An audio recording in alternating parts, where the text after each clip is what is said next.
اور حضرت عمر یعلا بن امیہ کے ساتھ طواف کر رہے ہیں. یعلا بن امیہ اللہ کی محبت کے اندر محو ہو جاتے ہیں. اچانک خانہ کعبہ کو رکن یمانی سے گلے کو لگا دیتے. خانہ کعبہ ہے، کوئی مزار نہیں ہے، کوئی قبر نہیں ہے، کوئی پتھر نہیں ہے، قبلہ ہے مسلمانوں کا جس کی طرف منہ کر کے نماز پڑھی جاتی ہے. اس کے رکن یمانی کو ایک صحابی رسول گلے لگا لیتا ہے، فرط محبت سے چومنا شروع کر دیتا ہے، رونا شروع کر دیتا ہے اللہ کو یاد کر کے. نیت کی باتیں ہوتی ہیں. یہ نیت بری ہے، عمدہ نیت کے ساتھ یہ کام کر رہا ہے. حضرت عمر نے ایک دم دیکھا کہ یعلا بن امیہ یہ کر رہے ہیں، رک گئے. اے یعلا یہ کیا کر رہا ہے؟ اما تفتح مع الرسول صلی اللہ علیہ وسلم، کیا تو نے رسول اللہ صلی اللہ علیہ وسلم کے ساتھ طواف نہیں تھا کیا تھا؟ کیا رسول اللہ نے حجر اسود کے علاوہ کسی رکن کو اس طرح چوما تھا، یہ کام کیا تھا؟ نہیں عمر، ایسا تو کچھ نہیں تھا ہوا، بس ہوا یہ میرے پہ اللہ کی محبت غالب آ گئی اور میں اس کو چومنے لگا. یہ رابی کا تو گھر ہے، اس میں حرج کیا ہے؟ حضرت عمر نے کوڑا نکالا، کہا اللہ کی قسم اگر تو نے دوبارہ یہ حرکت کی میں عمر تجھے کوڑے لگا کے بتاؤں گا اس میں حرج کیا ہے. اس میں حرج کیا ہے؟ یہ جملہ جو ہے نا اس نے بیڑا غرق کر دیا، عقیدے کا جنازہ نکال دیا. اس میں حرج کیا ہے؟ حضرت ابو بکر نے ایک صحابی کو دیکھا اور بعض روایت میں وہ تابعی تھا. کیا کہہ رہا ہے؟ لبیک یا ذا المعارج. آپ تلبیہ کہتے ہیں لبیک اللہم لبیک. وہ کیا کہہ رہا ہے؟ لبیک اللہم لبیک کا کیا مطلب ہے؟ اے اللہ میں حاضر ہوا. اور لبیک یا ذا المعارج کا کیا مطلب ہے؟ اے اللہ میں حاضر ہوا، اے بلندیوں والے رب میں حاضر ہوا. اور لبیک اللہم لبیک کا مطلب ہے اے اللہ میں حاضر ہوا. کس کی صفت بیان کر رہا ہے؟ اللہ ہی کی. حضرت ابو بکر نے کہا کیا تجھے علم نہیں ہے کہ اسلام اور دین میں تلبیہ کے الفاظ کیا ہیں؟ کہا مجھے علم ہے لیکن مجھے اپنے رب سے بڑی محبت ہے، میں اس کی صفات بیان کرنا چاہتا ہوں. حضرت ابو بکر نے کوڑا نکال لیا، کہا میری بات سن لے، اگر تو نے لبیک اللہم لبیک کے علاوہ دوبارہ زبان سے لبیک یا ذا المعارج کے الفاظ کہے ابو بکر کا کوڑا ہوگا، تیری کمر ہوگی. دین وہ ہے جو رسول اللہ صلی اللہ علیہ وسلم کہہ جائیں، جو بات حدیث سے ثابت ہو جائے. اور اللہ کی قسم قربان جائیں صحابہ کے اوپر، صحابہ نے نبی کریم صلی اللہ علیہ وسلم کی حدیث کے ساتھ جو محبت اور مودت کا اظہار کیا وہ بھی ہمارے لیے مشعل راہ ہے. عثمان بن طلحہ ہیں، نبی کریم صلی اللہ علیہ وسلم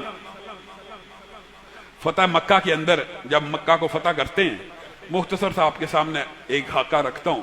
خانہ کعبہ کے اندر نماز پڑھتے ہیں. عثمان بن طلحہ کلید بردار تھے، خانہ کعبہ کی چابیاں ان کے پاس تھی. نماز پڑھ کے باہر آئے، کہا عثمان بن طلحہ کہاں ہیں؟ کہا اس واقعے سے قبل ایک واقعہ ہوا، وہ بھی آپ کے سامنے رکھ دیتا ہوں، چلیں بات آئی ہے. تو نبی کریم نے حضرت عمر کو کہا جب خانہ کعبہ پہنچے کہ اس کی چابیاں کیا؟ انہوں نے کہا عثمان بن طلحہ کے پاس ہے. کہا جاؤ عثمان بن طلحہ سے چابیاں لے کے آؤ. عثمان بن طلحہ کے پاس حضرت بلال گئے، ان کے گھر گئے، ان کو کہا چابی مانگ رہے ہیں رسول اللہ صلی اللہ علیہ وسلم. تو ان کی والدہ نے اس وقت ابھی اسلام قبول نہیں تھا کیا، عثمان بن طلحہ اسلام قبول کر چکے تھے.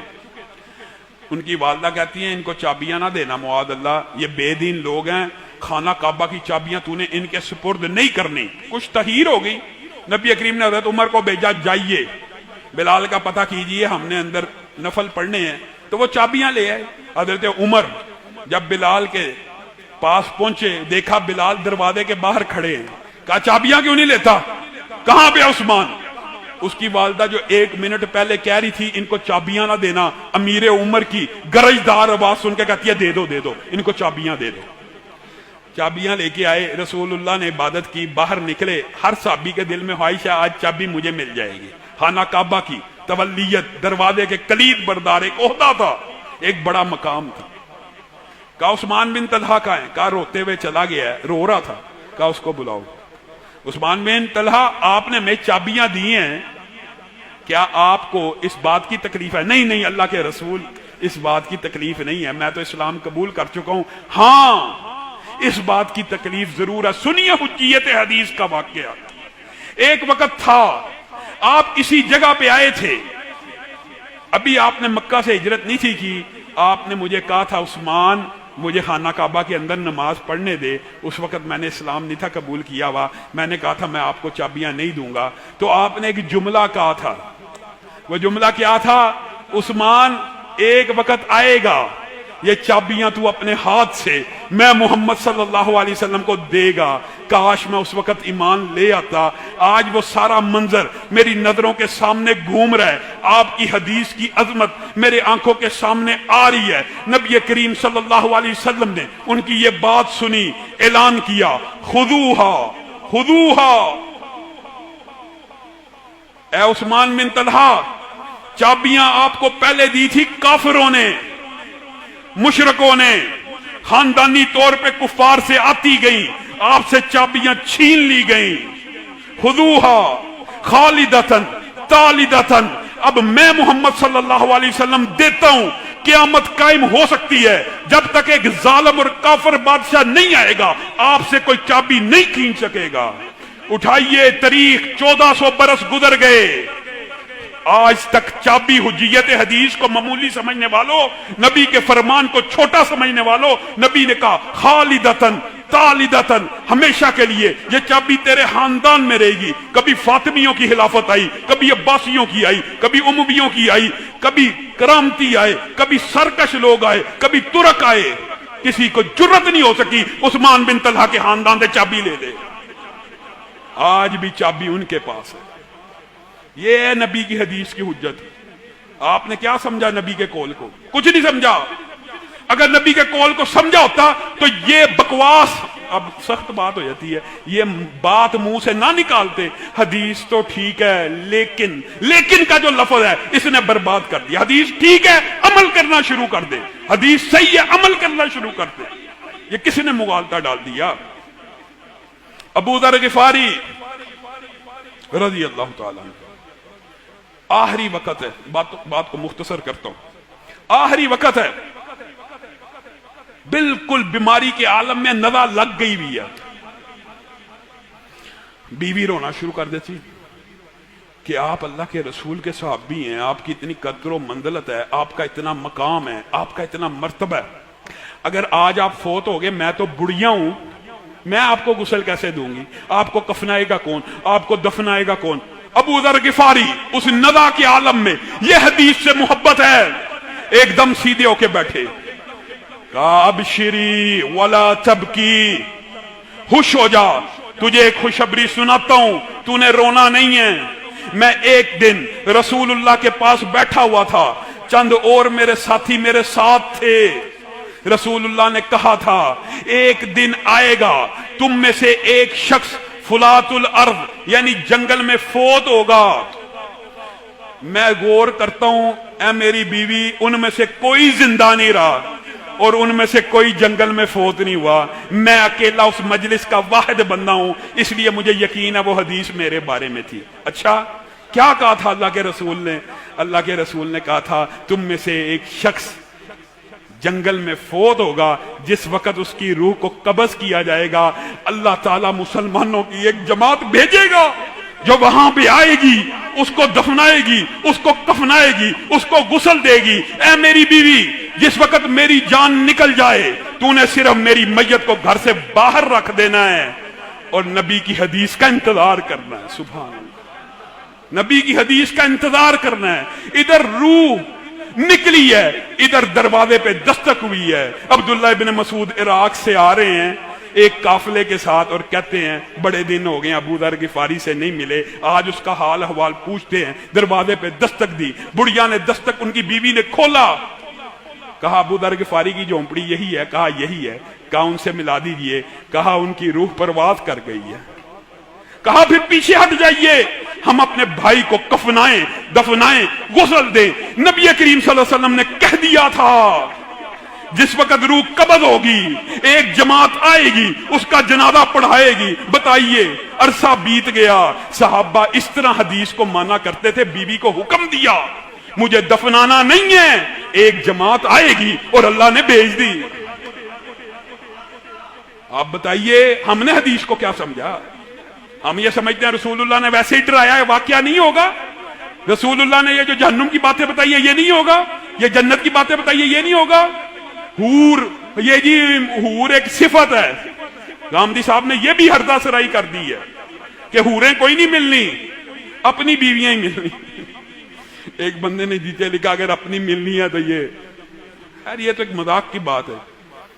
کہا حور ایک صفت ہے، فیہن قاصرات الطرف، اللہ کہہ رہا ہے۔ جائیے غامدی صاحب، آپ کے حور کے فلسفے کے اوپر اللہ نے قلم پھیر دیا، فیہن قاصرات الطرف، آگے کیا ہے؟ لم یطمثہن انس قبلہم ولا جان۔ بیوی کو تو انسان نے ہاتھ لگایا ہوتا ہے، اللہ کہہ رہا ہے وہ حوریں ملنی ہے، وہ پکیزہ شرم والی، آنکھوں کو نیچے رکھنے والی، لم یطمثہن انس قبلہم ولا جان، نہ جن کو انسانوں نے چھوا ہے نہ جنوں نے چھوا ہے۔ یہ منکرین حدیث کا حال ہے، ہر بات کا انکار، جو بات تیری عقل میں نہیں آئی تیری عقل فیصل ہے۔ سہیل بن عمر، اللہ کی قسم حجیت حدیث اتنا طویل موضوع ہے، حدیث کی اہمیت آپ حیران رہ جائیں۔ سہیل بن عمر، آپ نے نام سنا، صحابی صلح حدیبیہ کے معاملے میں بڑے مشہور ہیں۔ یہ بدر کے اندر قید ہو کے آگے، بڑے خطیب تھے، فصیح اللسان تھے۔ حضرت عمر کو بڑا غصہ تھا ان کو، کہا اللہ کے رسول اس کے 2 دانت نچلے مجھے توڑ دینے دے۔ کیوں؟ یہ بولتا بڑا ہے، یہ تقریر بڑی کرتا ہے، یہ بڑی عمدہ گفتگو کرتا ہے، یہ کافروں کو اس نے بہکایا ہوا ہے، مجھے یہ 2 دانت توڑنے کی اجازت دے دیں۔ یہ زبان اس کی دانتوں سے باہر آ جائے کرے گی، الفاظ الٹ پلٹ جائیں گے، الفاظ الٹ پلٹ جائیں گے، یہ عربی سے اتنا بول نہیں سکے گا، اس کی ساری خطیب ہونے کی شہرت بیٹھ جائے گی۔ نبی کریم صلی اللہ علیہ وسلم اللہ کی قسم بولتے ہیں کب؟ جب وحی آتی ہے۔ تم نے نبی کے قول کو بس معمولی ایک بندے کا قول سمجھ لیا، اور یہ کائنات کی وہ ہستی ہے جس کے سامنے کوئی کام ہو رہا ہو اور یہ خاموش ہو جائے، وہ خاموشی بھی شریعت بن جاتی ہے۔ کوئی کام ہو رہا ہے، خاموش رہیں، بولے نا، اللہ کی قسم وہ بھی حدیث تقریری بن جاتی ہے۔ یہ اتنی عظیم ہستی ہے۔ عمر کو کیا کہتے ہیں؟ عمر ایک دن آئے گا، سبحان اللہ، ایک دن آئے گا تجھے یہ خطیب اپنی تقریر سے خوش کر دے گا۔ ابھی جس کا تو کافر مان رہا ہے، ایک دن آئے گا تجھے یہ خطیب اپنی تقریر سے خوش کر دے گا۔ ایک عرصہ بیت گیا، حضرت عمر کو وہ دن، وہ بات شاید بھول گئی ہو، جس دن نبی کریم صلی اللہ علیہ وسلم دنیا سے رخصت ہوئے نا، تو حضرت ابو بکر نے ایک تریحی خطبہ دیا تھا، آپ کو علم ہوگا۔ وما محمد الا رسول قد خلت من قبلہ الرسل افئن مات او قتل انقلبتم علی اعقابکم من کان منکم یعبد محمدا۔ جو کوئی تم میں سے محمد کی عبادت کرتا تھا تو یاد رکھے محمد صلی اللہ علیہ وسلم فوت ہو گئے ہیں، اور من کان منکم یعبد اللہ، اور جو کوئی تم میں سے اللہ کی عبادت کرتا ہے اللہ کو کبھی موت نہیں آنی۔ یہ خطبہ ابو بکر نے مدینہ میں دیا۔ سبحان اللہ، حدیث کی حجیت کی بات ہے۔ کیا سہیل بن عمر نے سنا؟ اور بعض روایات میں شاید سنا ہو، واللہ عالم، لیکن درست بات یہی ہے، یہ خطبہ مدینہ کے اندر حضرت ابو بکر نے دیا۔ جن راویوں کا یہ خیال ہے کہ سہیل بن عمر بھی اس خطبے میں موجود تھے، وہ یہ کہتے ہیں کہ یہ ابو بکر سے سن کے سیدھا مکے دوڑے، کہ مکہ کے اندر بھی جب نبی کریم صلی اللہ علیہ وسلم کی وفات کی خبر پہنچے گی تو وہاں پہ بھی صحابہ کے یہی جذبات ہوں گے کہ جس نے کہا رسول اللہ فوت ہو گیا میں گردن اڑا دوں گا، تو وہاں پہ بھی اس خطبے کی ضرورت ہے۔ اور بعض راویوں نے یہ کہا کہ مکہ کے اندر قدرتی طور پہ جس طرح حضرت ابو بکر نے اپنے اجتہاد سے خطبہ دیا، بعین ہی وہی خطبہ سہیل بن عمر نے مکہ کے اندر خانہ کعبہ میں کھڑے ہو کے صحابہ کو مخاطب ہو کے کہا، جو کوئی محمد صلی اللہ علیہ وسلم کی عبادت کرتا تھا وہ دنیا سے جا چکے ہیں، لیکن اللہ قیامت تک کے لیے مسلمانوں کا ساتھی ہے۔ حضرت عمر کو یہ خبر ملی کہ سہیل نے یہ خطبہ دیا، مکے میں امن اور سکون ہو گیا۔ اللہ کی قسم آنکھوں سے آنسو آ گئے۔ کہا ایک دن رسول اللہ نے مجھے کہا تھا کہ یہ خطیب ایک ایسی تقریر کرے گا جس کو سن کے عمر کا کلیجہ ٹھنڈا ہو جائے گا۔ گفتار بھی ہے کردار بھی ہے، ہم حق کے علم بردار بھی ہیں، اپنوں کے لیے گلزار